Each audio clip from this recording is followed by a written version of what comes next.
Welcome to The Real and the Woo. I'm your host, Laurie Stern.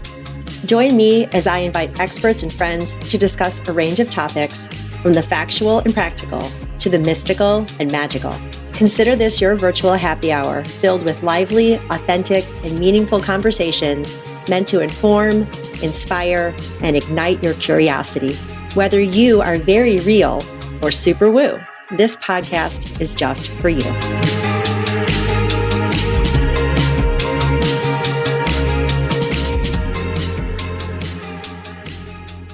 Welcome to The Real and the Woo. I'm your host, Laurie Stern, and I'm with the gorgeous inside and out Ginette Biro. And I love that it's like a soft J, because when I first encountered you, I was like Ginette, because that's how we would say it here. You're in Canada, right? Yeah. So it's Ginette. And I stumbled upon you probably like over a year ago now, looking at tarot somehow or another on YouTube, like I've been doing, and I'm a Gemini, and I just found out that you're a Gemini. Yeah. And then through that, somehow came upon you, and then you were on Seeking Center's podcast, and Robin lives here. Okay. And so it's such a good connection. I'm like, oh my God, I already kind of found her. And then the universe sort of reinforced like, yeah, she's the real deal. And you truly are the real deal. I love that you read every comment that people make. And I feel like a little mini stalker / super fan when I make my comments. But you have to know, and I'm sure I'm not the only one that says this to you, I'll wake up and it's a ritual with me. And I make my coffee, I listen to you. It's like a whole thing. I play fetch with the dog, I'm listening to you. Standing outside, I'm doing my grounding. And lo and behold, you'll either have said something that I had already been thinking about, or I have dreamed about. Or I journal sometimes before I turn you on, and I've been writing the same words that you say. That's so neat. Yeah. So if you just for a moment, tell my listeners who you are, what you do, and how you describe it is what you do. Okay. So yes, besides being a human trying to navigate this journey like everybody else, right? I also have the abilities of mediumship and channeling. And so it's something that's sort of evolved my whole life. I can retrospectively look back to early childhood, being 5 years old and knowing there were invisible people in my room. I couldn't see them yet, but I could feel them. And then my mediumship developed later in life. And yeah, so I finally got to a point in my journey in my, mid-20s, early 20s, where I could no longer ignore the things that were happening. So I had to embrace them. So I had to do a deep dive into what the heck is going on with me. Why am I seeing, hearing, and feeling things that are not there? And they are terrifying. And it led me to starting to kind of reach out and help people with what I would see, hear, or feel, which then led me to learning as much as I could about the gifts, doing readings for people. And I was really busy doing readings for about a decade through word of mouth. And I was solid busy for about a decade. And then I had a near-death experience in 2019, which just catapulted it even more so. And it's just been this fast-paced, very deep journey since then, in a nutshell. Yeah. Wow. Okay. So going back to childhood, because there's so much that we talk about in terms of how did you know when you thought you might have been gifted? And I vividly remember laying in my bed being terrified as a child. And I thought there was someone in my closet. And for whatever reason, I decided to always sleep facing my closet because I thought, well, if I turn my back, whatever that is going to get me. And for all I know, it probably was my guardian. And I didn't know what that was. And nobody in my family probably had the language at the time to tell me anything. I just knew I was terrified. Slept with the light on a lot. But when I would close my eyes, it would be like, I don't know how it is by you, but here before cable, all the TVs would turn off at midnight. They'd play the national anthem with the flag, and then there'd be snow, like in Poltergeist, the movie. Mm-hmm. And that's what I would see when I would close my eyes, but it would be like purple. Mm-hmm. And then it just kind of went away, and I forgot about it until I started meditating regularly. And that's what happens now is it's like the screen.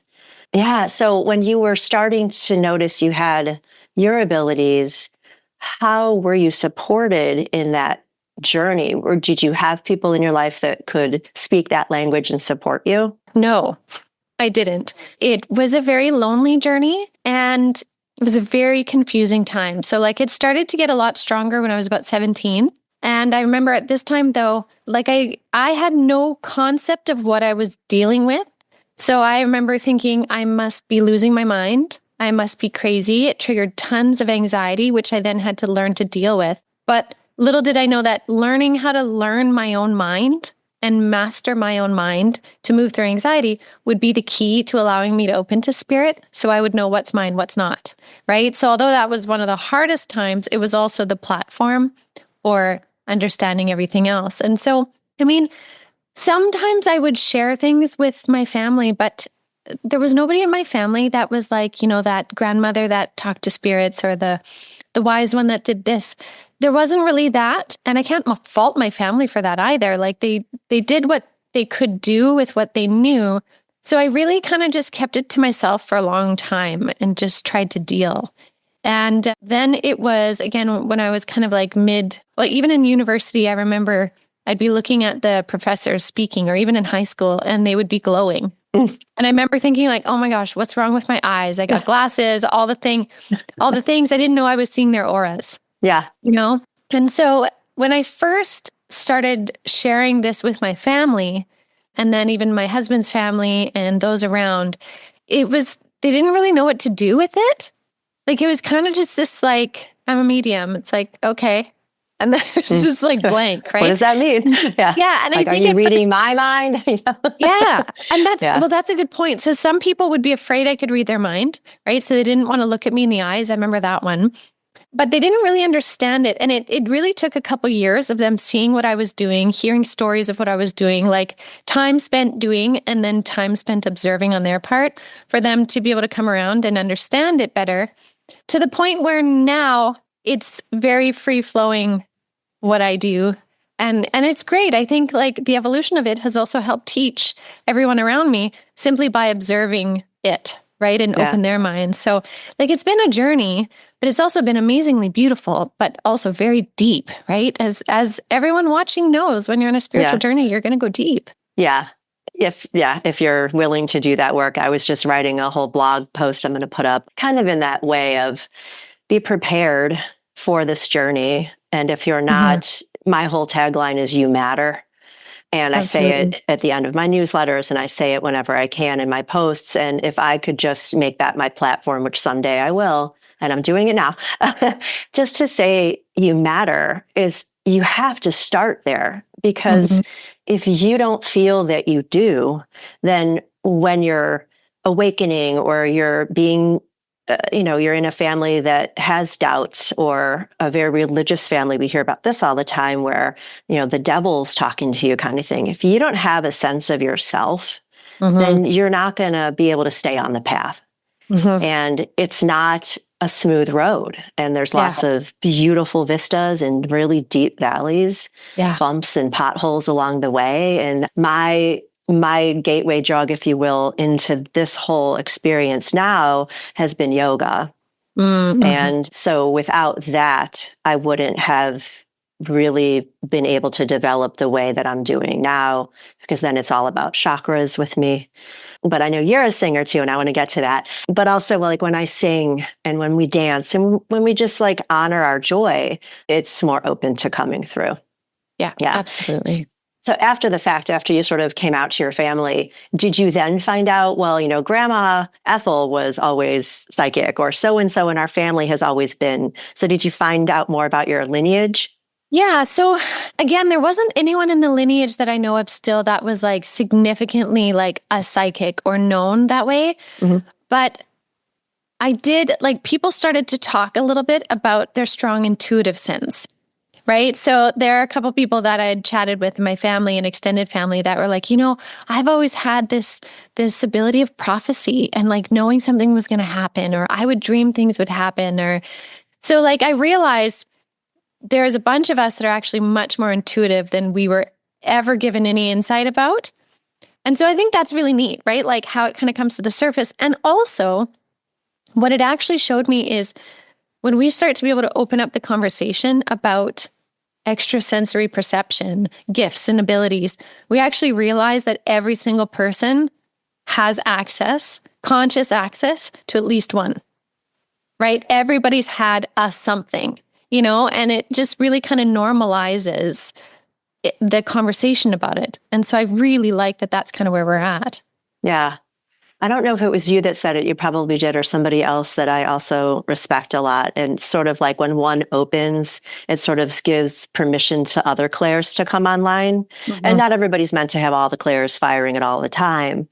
But I kind of liked thinking about, oh yeah, I do get a little more nudges in this way or that way because I have nudges in this way or that way. For me, I'm starting to see faces. It's almost like under the surface, as if in like a big barrel of apples, and people are bobbing for me, like coming in and out of the surface. And it's always noses first, which is why I feel like it's like bobbing for apples. And then it'll be like a face. And then my mind, of course, goes like, well, who's that? Is that my dad? Is that a guy? Like, who is that? And then it'll kind of go away, And it's more just with Reiki, I just know things. And when I teach, I just know things. So I'm just happy with that.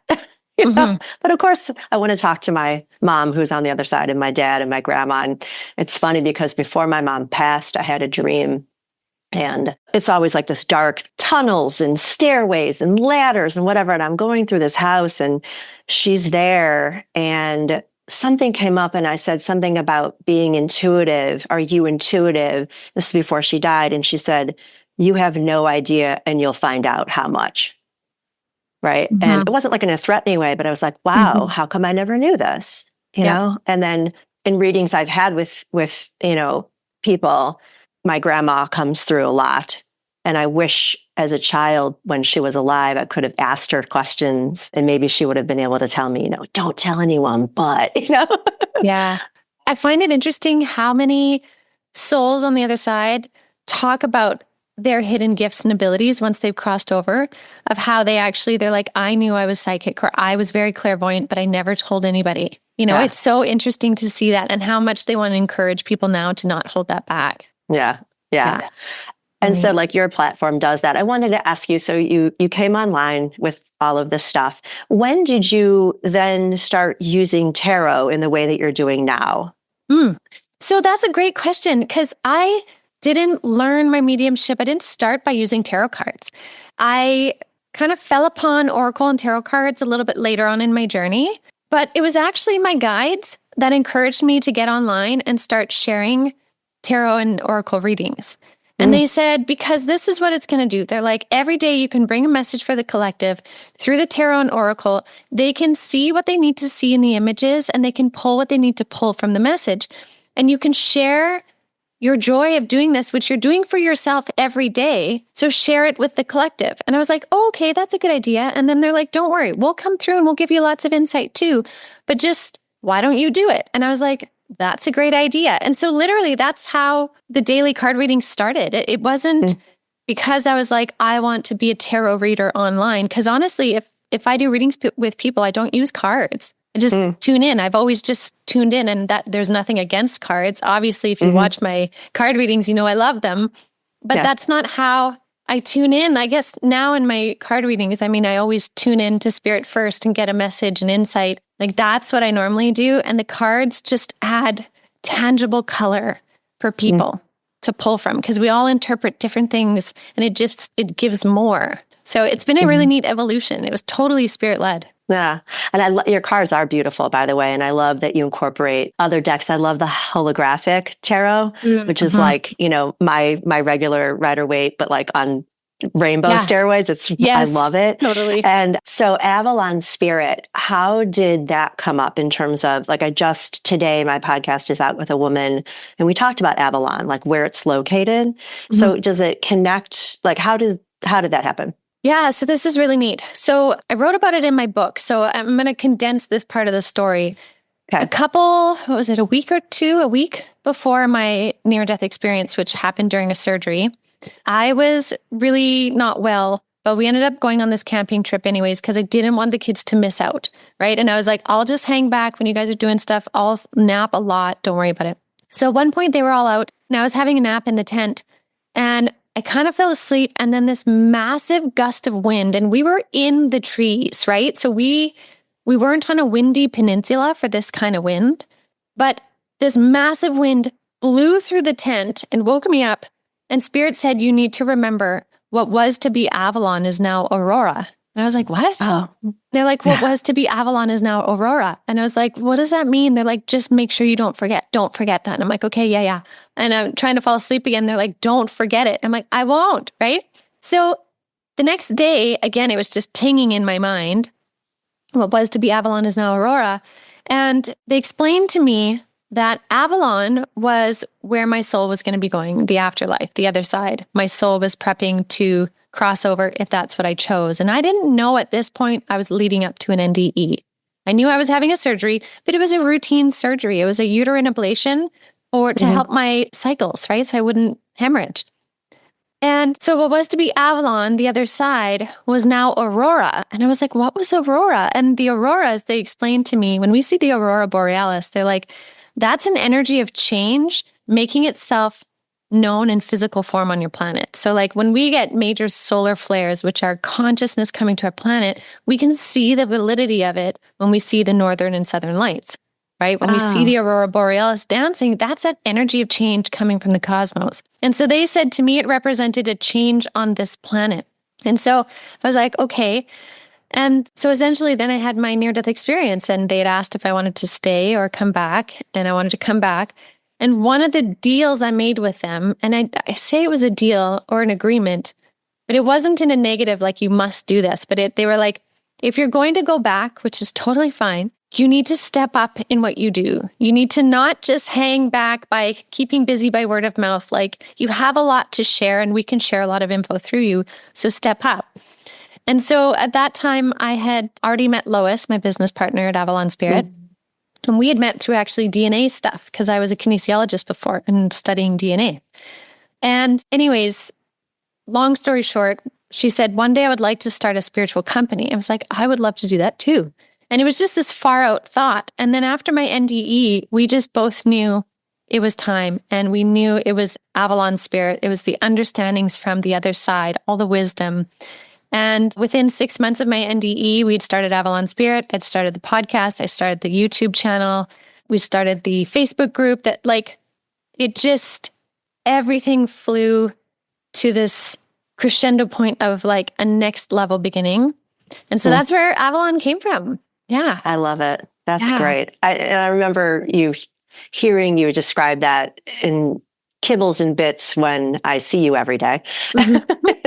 And then something else you shared just the other day was, I didn't know, I know that you're back to singing, but I hadn't understood that you actually had a singing career. And you shared that they gave you a choice of either staying and pursuing this career or having kids, basically. Like, what was your career supposed to look like? And I'd love you to talk about how it sort of transformed to now. Yeah, so that's an interesting thing. So it wasn't like a hard line of like, you either do this or you cannot. Like, if we were going to take my career further, though, which would require more investment, it would require me to commit to a certain amount of time where I can't be busy having babies. You know, that's kind of what I heard you say, but I whittled it down. Yes. No, that's fair. That's fair. Like the ones that my actual management, they were fantastic people. But it was this like juncture point of like, well, what are you going to do? You know, like, are you going to commit to this fully? And I remember like growing up, all I ever wanted to do was be a singer. Like I wanted to sing. But at the same time, singing to me is the scariest thing I could do. Like it is the most vulnerable, scariest thing is for me to sing, although it's the thing that I love the most. And so I remember this one, like my goals in singing was I wanted to go on tour. I wanted to win an award. I wanted to sing in an award show, you know? And so in my career of it, and I was singing while I was going to university, I ended up being able to do all of those things, but on just a bit of a smaller scale. I never made it to the Grammys, right? But I did make it to the BC Country Music Awards. And I did win an award in the BC Country Music Awards. And I did get to go on several tours, but they were Canadian Forces tours all over the world to sing for the troops all over the world. So like I got to do all these things. And I remember when I was singing at one of the award shows, I remember standing backstage and seeing some prominent artists backstage warming up, and I'm sitting there And I remember this knowing and this voice being like, your time here is complete. And I just knew that part was done. Even though we were like in the momentum of like, we've accomplished these parts, we're going to be going. And I just knew something else was coming down the pipe. And so it was really interesting to see how that transformed. And when I quit singing, it was actually this like mourning period for about a year and a half where I identified so much as being that singer. Even though I did tons of other things, I didn't know how to identify after for a little while because I quit and then I did not sing even in the shower or even in the car for 2 years. I just didn't. Wow. And then it slowly came back. And then Spirit, a couple of years ago, they were like, you didn't go through all of those experiences singing to not use it. And I'm like, yeah, but I don't do that now. I do mediumship and I do this and this. And they're like, you didn't go through all of that to not use your voice. And so I finally had the nerve after this last round of being sick this past summer, I finally had the nerve to start recording again and just recording the music that wanted to come out instead of the music that I was trying to fit myself into back in the day. And it's such a fun experience and expression now that I'm exploring and I'm right at the beginning of it, but I'm just loving it. Yeah, it's beautiful. You've got a beautiful voice. I didn't know till just now your genre was country. Yeah, even before that though, it was pop. So it was like Latin-y pop kind of style. And then we switched to country. And then, and now I sing like spiritual music. Like you would think, who are you? What are you doing? I love that. So, oh gosh. All right. So backstage, you're about to go on stage and you get this knowing. And, I wish for people listening to, we all get those nudges. And then whether we consider ourselves intuitive or not, we often talk ourselves out of those nudges. I've worked so hard. This has been my dream for so long, blah, blah, blah. But you get these flashes in those moments where you're like, I'm done here. And then what? Right? So the loss of an identity is such a huge thing, which of course, it's all about the root chakra and everything. I miscarried a set of twins before I had my first child. And because of that situation, I had to be on bed rest for all of my subsequent pregnancies. And I had no idea until I was forced to hide, basically, how much I identified. First, I had to quit my job. So how much I identified with my working persona. Then the expectation that I'd be waddling down the sidewalk and people would notice me being pregnant and say like, oh, you're pregnant and da-da-da. I never had that because I was on bed rest. And just how the ego makes us think one way and then life gives us this other way in order to teach us, hey, babe, you are not just your voice or you're not just your job. And it also taught me really quickly how results oriented I was. Especially when you have a child, there's no bonus. there's no shower sometimes, right? We know. And it's like this never ending, wonderful job. But if you come from a paycheck every week or 2 weeks, you're not getting that.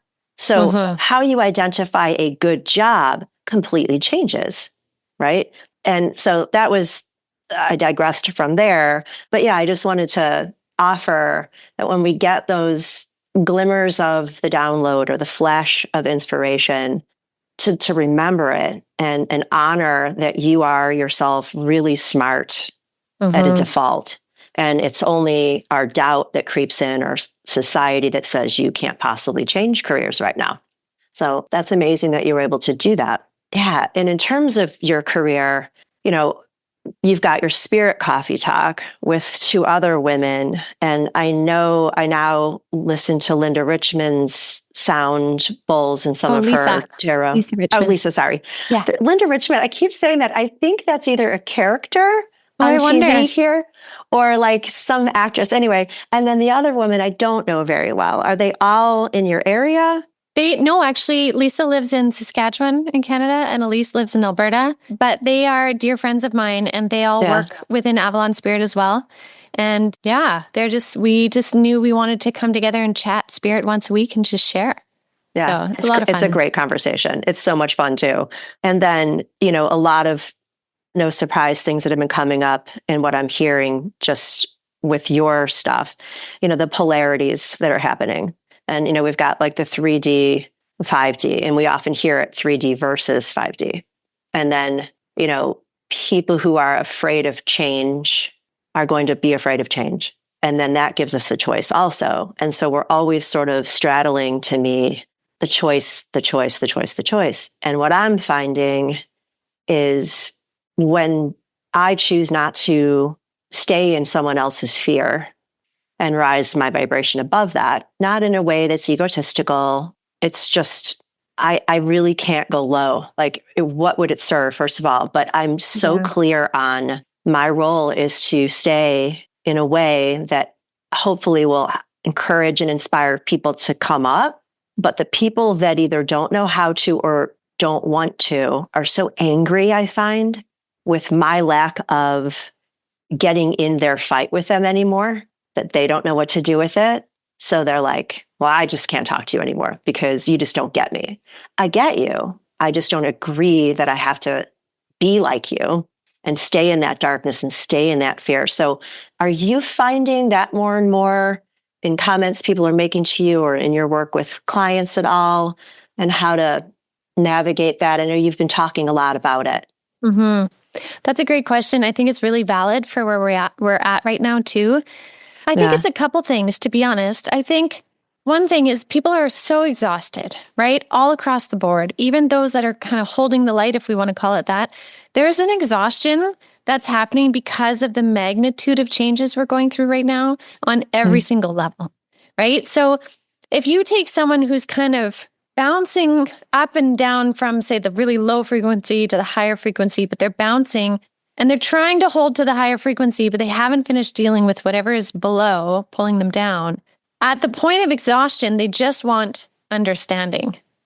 And oftentimes, people in that sort of a victim mode or the anger mode, they don't understand that someone can understand them, but not need to get into the water with them, right? Like, it's hard for them to understand until they can lift themselves up to understanding that concept. They're like, why aren't you in the water with me? You obviously don't get it. And you're there like, no, I do get it, but I've already been in the water and I got out. So I'm going to help you from here, you know? So I think as much as that's frustrating, I also think, though, it's beautiful in one sense because it means people are starting to raise their consciousness. And they might be in the anger phase, but the anger phase is stepping out of the complacency phase or the ignorance phase. They're actually getting angry. So they're reacting, which means they're wanting something to be different. And so I find what I try to do sometimes when people are in their anger and it's starting to trigger me is I try to think like, hey, they're in the anger phase of their transformation. So I can hold space for that, hold the boundaries where I need, you know, and try and have compassion versus frustration to that. Because we can't help it. Sometimes we're like, no, I don't want to get in the water. Don't get me wet. Right? But they're like, get in the water if you care about me, you know? So I think it's fair, but I just think it's an indicator of their change. They're starting to change. Right. Or that, like growth of frequency. I hope so. I mean, I love that. I love that perspective. Thank you for sharing that, because I've been feeling like there's just going to be those people that are just going to be where they are, and that's their role. And that's what they signed up to be. And then the others, it's not like I intend on losing friends or backing away from people, but at some point, there's only so much that I can do that I've been able to. Exactly. And like you said, when they're ready to sort of start taking a few steps in a different direction, I'm happy to meet you there. But I don't want to get wet anymore or muddy or stuck. Yeah, absolutely. And some people might not move from that anger in this lifetime, and some might, right? Like that's each person's individual journey. So that's where it comes to free will and personal soul choice. And like, that's where we can't force someone to change, as you know, right? So it's kind of one of those things where there does come a point where you have to decide, do I need a harder boundary here with this person? Because is it affecting my ability to stay dry? You know, and you worked hard to be able to get there. So thankfully, and I've shared this a bunch lately too, for whatever reason, and I'm thanking all of my people and all of the learning that I've managed to do with people like you, thank you, is I just don't have the urge to, like, I'm a really good debater. I can certainly debate with the best of them if I need to and want to, and I do. But I don't have to all the time just to prove I'm right. And it's not even about being right. I just know my truth now. And it's the whole thing about, don't get into a wrestling match with a pig because, you'll lose and the pig likes to be dirty anyway or whatever it is.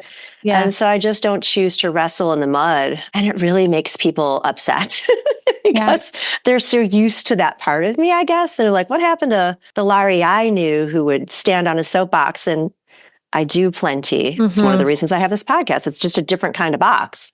Yeah. Right. Yeah. Yeah. So I know you have like mediumship training, I want to say. How do you've got another one coming up, and I think you still have an ongoing one also. Like, do you want to talk about some of the things that people can find their way to work with you? Absolutely. Thank you. So if someone's like kind of new to what I do, new to mediumship, I have a online beginner lightworker mentorship level 1, which really gives people the basis of understanding kind of what's happening to them. A lot of people come to that and they're like, I don't understand what's happening. Sometimes I see spirit. Sometimes I don't. Sometimes I have prophetic dreams. Sometimes I don't. I am confused. I don't know what's going on, right? So that one is an online one that people can sign up for at any point and take it at any time, right? And it gives you the foundation. I always say it's like in that course, level 1 and then level 2 as well. I help people pack their backpack for this journey, right? It's like, I've been on this journey. I've done this hike a bunch of times. I'm going to share with you everything I find useful, show you how to pack it, how to use it. Once you learn how to use it, you choose if you want to keep it, throw it out, like you do what you need, but this is what I've learned and here it is. Hope it helps kind of thing, right? Like, I hope this can be helpful. And so level 1 and level 2 are online recorded. After that, people progress into the Lightworker Mentorship all levels, which is a 12-week weekly session with me in a group of 10 people. And we learn, like, we go deeper into the skills and it is so much fun. I'm just wrapping up my most recent one right now. And we have had an amazing time. It's so fun. We learn a topic, we dive in, we have experiences, we share about it. And people go so far. They grow so much, which is so cool to see, right? Like, when you're teaching people and they're getting it and they're experiencing it and their hearts are opening and it's just amazing. So there is Lightworker Mentorship weekly one coming up again. So there's a new one starting in February as well. And so that's on the Avalon Spirit website. So there's those things. There is also one of my most favorite things that I do is Cosmic Consciousness Circle, which is open to absolutely anyone who wants to sign up once a month. And it's a deep dive into a topic, spirit-led. Often they bring through channels and insights, and I absolutely love it. It's so fun. We've done deep dives into the consciousness of water, to last night was secret societies, to like everything. It's so much fun. So if people want just like a backdoor access to deep dives, cosmic consciousness is the thing. So there's lots of things that I offer. And then the podcast that I offer, the Ginette Biro podcast, is, information that people can listen to, and same with the card reading. So there's a lot of stuff out there, whether you want to invest in it or whether you just need the information, there's lots of stuff out there. So yeah. I don't know when you sleep. I mean, I know it's like 7:00 here when I'm making my coffee and turning on my YouTube, and you've already recorded something, and you always look so showered and fresh, and like you've got this beautiful room behind you, and I love your golden disc and the whole thing. And you just really set the tone, personally speaking, for my entire day. And then, honored. It's a little sad when it's Friday and you're like, okay, here's for the weekend. I'm like, okay, goodbye. And then, of course, when you were sick and you were offline, it was really such a beautiful return.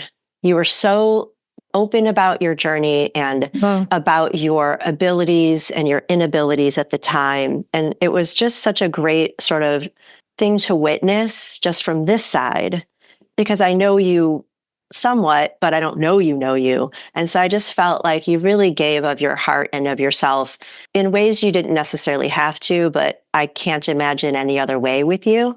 That's so nice. And so for those of you that don't know, you had would you call it another near-death experience, or just a really...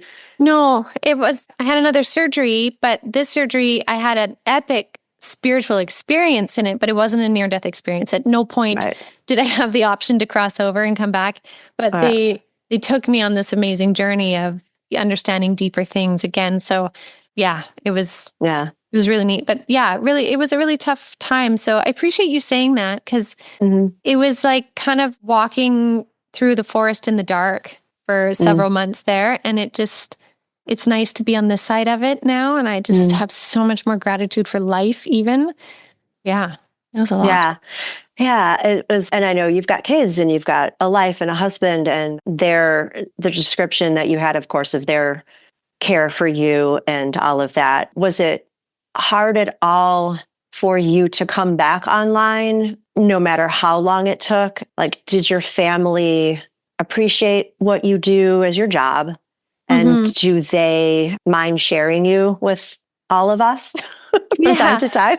That's a nice question. Yeah, no, they know that I'm so passionate about what I do. It is what I do. Like, it's an expression of who I am. So to have me not do this would be weird, because it's what I do, right? Like, I just want to share what I know for people. If it helps them, great, So they were really supportive, but they were also very supportive of, like, just take the time needed to rest. Like, don't worry about it. And I'm someone that likes to, like, as soon as I'm better, go for it, like 100%. And this has been a journey of, like, taking little steps at a time to kind of balance the energy coming back. But my family, yeah, they've been so supportive. And my kids, I mean, my husband was amazing, but my kids were just such resilient little humans too through all of it. Like, it was really hard on them. And when I kept having to go back to the hospital over and over and over, like, we had to call an ambulance one day. I remember, like, having to tell my kids again for the fourth or fifth time, like, guys, I'm sorry to wake you up. Mom has to go back to the hospital.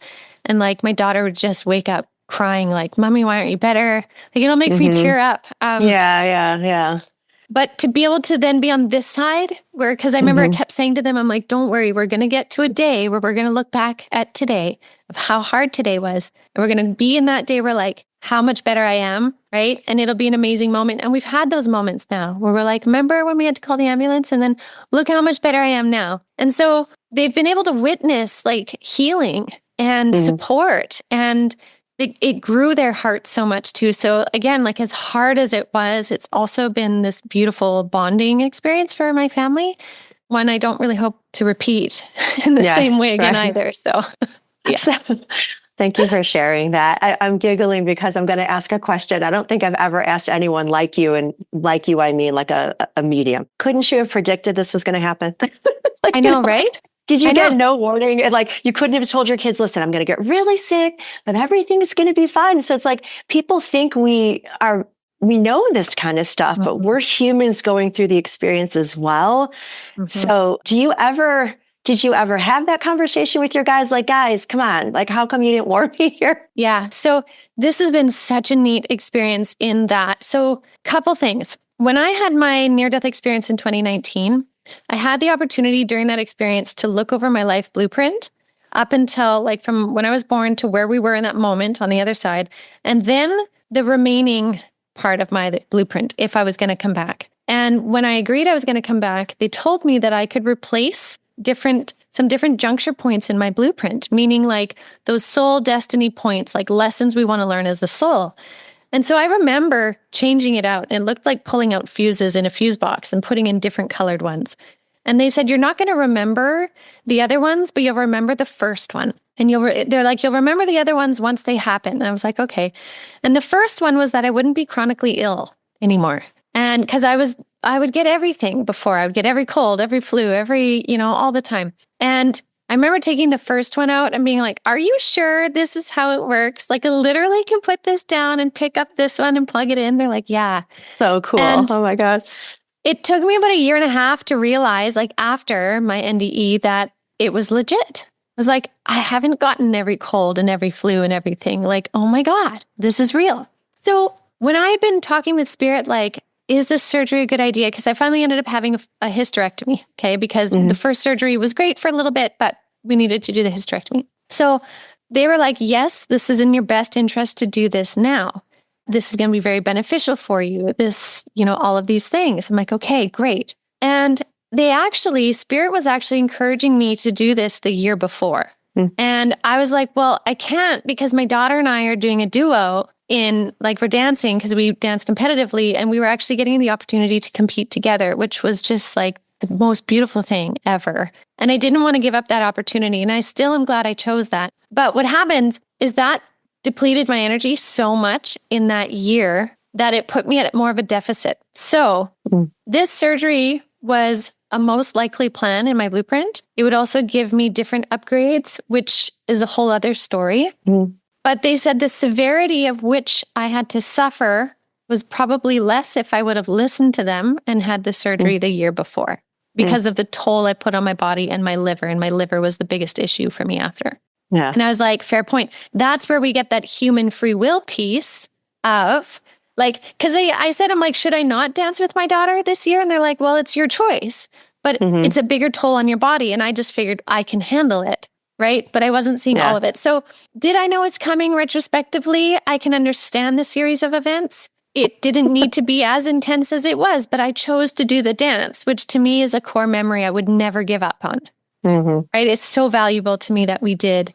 So yeah, like it's been an interesting journey, but you know, your point is so true. Just because we're mediums and psychics or can tune into energies, we don't get everything perfect. And we also don't get to bypass everything either because we're still humans learning on this soul journey too. So sometimes we are kept in the dark to make a free will choice to see what it is we're going to choose to do and evolve through that experience. So yeah. It sounds like there's another book in the works. There is actually. Yeah. There is. There's actually, we have the journey of my surgery and stuff. That one's going to take a little longer because I think I'm still gaining pieces of the information to make it a complete book. But we do have a draft of another book all on just like spirit info and insights, understandings, and stories. So that one we're hoping to maybe get out this year in 2025. That's amazing. I've got books I'm meant to be writing that I write every day. And I've been blogging on my website and things. And there's a few genres that one is more like textbook and the other is more like personal nonfiction narrative kind of thing. Just I want to talk about the period around when my mother passed. Because there's a lot, not just what I heard you say through the cards, but also astrologically happening at the same time. And when I look back at that time, it's just amazing just how it can inform, right? Absolutely. And just what you said, free will, like had I had any idea the way that was all going to go down, would I have made any different choices? Probably a few. But what I now know is the way everything was in process outside of me, I was doing exactly what I was meant to be doing in the moment. And so it provides comfort. It's also, it's the two sides of the same coin, right? It's like, we know what we know if we're lucky to, but we don't always get to go back and reframe it, obviously, either. And then the gift is, what did I learn from this? Yeah. And you know, when we're able to sit back and say, what did I learn from this? Then we can see the worst of times as, you know, calling it a gift isn't in any way mitigating terrible things that happen to people, but the lesson is a blessing. Yeah, absolutely. And it's really, I have to also thank you and people like you for reminding me that life happens and we keep living it. And whatever gifts we have in this life, we're meant to experience it and hopefully look at it like that glass half full, even if, you know, we're in the darkest of times. Yeah. So thank you for that. There was something else I just wanted to ask you. It just flew out of my head. Oh, I know. And now it's time for Joy on the Fives.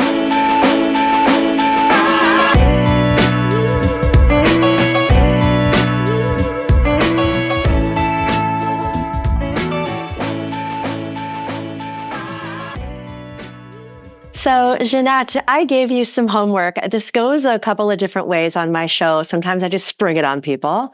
And in your case, I really wanted to give you some homework. And so I gave you the homework to set your alarm at 5 minutes to the hour. So I'd love you to tell my listeners, how many times did you do that? And what brought you joy in those moments? Okay, so I even wrote them down so I wouldn't forget. Yeah. Okay. So one of them was when I had just finished recording a podcast and sharing content. And it was interesting, the timing, because I wasn't even thinking of the timing, but I just finished recording and I was in such joy because it was like the moments of flow. And I realized, I'm like, life is about those moments of flow. Like that's really what we're searching for is those moments of flow when we feel completely in alignment with what we're doing. Whether it's when you're going for a run and you feel in flow, whether it's creatively painting or singing or writing or building, like whatever it is, cooking, that is your flow moment. Flow moments bring me so much joy. Like I love them. I feel like they fill my cup big time. Another one was when the timer went off, I was like, okay, what brings me the most joy in this moment? And I walked past my bedroom and the sun was shining beautifully into my bedroom. And I was like, oh, absolutely. The most joy I could have right now would be to lay down in the sun like a cat and have a nap. And so I did. I just was like, no, that's it. I'm doing my joy. And I went and lay down. I love it. And I had the best nap ever. Like it was so cozy and comfy. And I was like, there is joy in when we choose to give ourselves the thing we want, and not even a material thing. Like I want to buy this thing for me, but it's like the action that we so desire. And in that moment, it was to just stop, take advantage of the beautiful sun in my window and lay in it. And I did. I love that. It just made me, it just made me so happy. So happy. Yes. And then I realized too, I was like, okay, what am I not enjoy with then? And I mean, there's things we can think about, but one of them that really caught my eye, which I thought was interesting, is scrolling on social media, which is really funny because there are very good things on social media. There are some very wonderful, insightful aha moments we can have, beautiful stories we can hear, but then there's also so much garbage. And I feel like there's a moment where I can check a few things, but if I keep scrolling, it literally sucks the joy out of my being. And I was like, isn't that such good awareness? Yeah.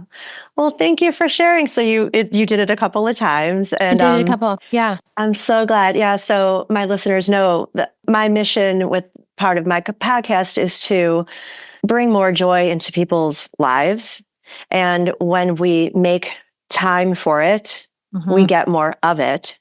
And if you ever did a transcript of one of your podcasts or your morning messages, how many times you use the word, you'd be surprised, because I find myself smiling from ear to ear because you talk about joy so much. And we know in the work that we do, it's the highest vibration. And so, we don't have to work hard to stay in it, but when we're open to experiencing it more, and even the way you described the soul-sucking energy of scrolling through your phone as a moment of joy to notice that you need a boundary or what you like to view versus what you don't. I've started taking ads off. I get all these ads for all this stuff. And so I've started to try to sort of reset the algorithm with that. So thank you for sharing those moments with us. And you can keep doing that all the time. It's just my little gift. Right? That's such a neat idea. I think it's, it's funny because this morning I did have a little moment too, where it wasn't on the timer, but I woke my daughter up this morning for school, usual thing, but it was so quiet in the house. And I opened her door and she was just so cute and little. And I woke her up and she was all squirmy in her bed. And there was just pure joy in watching this beautiful little human. And I just kind of stood there at her doorway, and then I could tell she noticed me, and she's kind of like, Mom, why are you just standing there? But I was in my absolute joy, just watching her wake up, and I was like, this is joy. We can find it everywhere if we're looking for it. So I love that you're highlighting that in what you do. I think that's amazing. Thank you. Yeah, it was inspired by a client of mine. I gave her that homework, and it's been really transformative. And I really like doing it every show I have. Like I said, I do it in a different way each time, some of the time. Is there anything else you want to share before we end our time together? And thank you so much for making this work out. Yeah, no, this is great. I'm so glad it all worked out. That's wonderful. Yeah. Let me just see actually if my guides have anything to share. How about that? Oh, awesome. Let me just tune into them for a sec here. Hold on. Okay, this is interesting. This is from the 3 Guides of the Light that I channel. And they said one way that people can kind of reroute their consciousness from being kind of pulled into the muck and instead rather kind of staying in the light is they're saying something else. Yes. They're saying, be productive in your creativity. first and foremost. Be productive in your creativity. Realize that you are producing something, like you are making, growing something when you create. And that creative growing energy is essentially a birthing energy. It is a beginning energy. It is a new spark of something energy. And they said the actual act of creating something or being productive in your creations, that spark energy is even more potent than we realize. And that spark energy just totally infiltrates the collective. So if people are thinking like, oh, I need to create something that's, this revolutionary product that does this and this and this. It's not even that. It's when you are in your creative spark, when you're cooking or when you're drawing or when you're laughing and running on a riff of funny jokes or something, those spark energies totally fill up the collective energy with so much light because it's done from pure joy. And they're saying that's something to consider. It doesn't have to be so serious or so well thought out. It can be so spontaneous. Thank you for sharing that. I'm tremendously grateful because you don't know necessarily. I start teaching through the chakras every January, and we're in our sacral chakra this week. Oh, interesting. And you're wearing the color, and she's wearing like a beautiful sort of melon colored top. And it's all about joy, creativity, passions, sensuality, sexuality, how you express those things.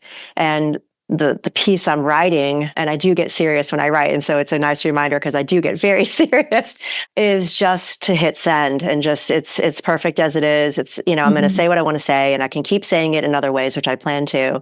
But that whole connection of being allowed to express however that is truly does raise the vibration of everyone around me when I'm in my joy. And so my all the playlists that I've made this week and the sequencing that I've cultivated this week, it's all about moving our hips around and finding that joy. And I've asked my students to be completely ridiculous. And we're bouncing in our chair pose and all that stuff. And they're very into it. It's very nice to see their reaction and joy. Yeah. So next week we move obviously up to solar plexus. So we'll be doing more core. But I love that message coincides with mine this week. So I feel like it was a little gift personally. So thank you. That's awesome. That's beautiful. All right. Well, tell everybody how to find you, and I'll put everything in the show notes as well. And if you want to link your book as well, you can just send me those details in an email. Sure. Yeah. With all your stuff. But tell everybody. Yeah. So you can find me on any social media as Ginette Biro Medium. So that's like Instagram, Facebook, YouTube, TikTok, if that lasts. Yeah. And then also my podcast is the Ginette Biro podcast. And then as always, the home space is avalonspirit.com, and everything is available on there too. So yeah. And thank you for truly not sleeping, because I still don't know when you sleep. And your collaboration with your friends on the Spirit Coffee Talk, that's really fabulous too. And I just really, really appreciate everything that you're doing for so many people, whether you are or not. And so I hope that you stay well and keep doing what you're doing. So thank you. Thank you so much.